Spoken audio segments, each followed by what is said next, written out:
number of folks who are realizing now that they actually have strong Indigenous heritage. And sometimes that's, as I mentioned, through things like DNA testing.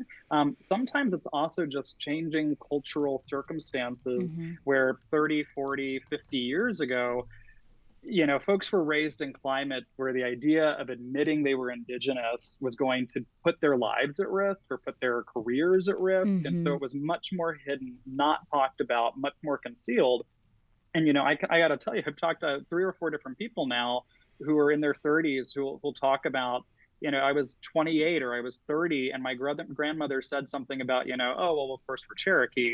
And it was the first time in my life that I realized I had this heritage, that I Wow. never knew that until I was 20 something, 30 something.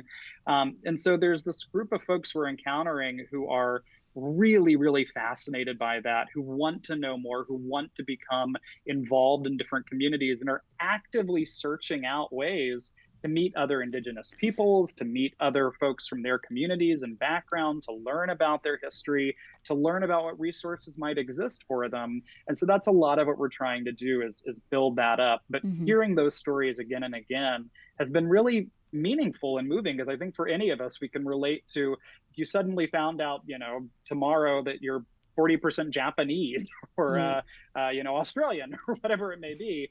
I think it shapes how we understand where we come from, what those stories are, and makes us suddenly realize I don't know so much about my background Yeah. and I want Fascinating. to.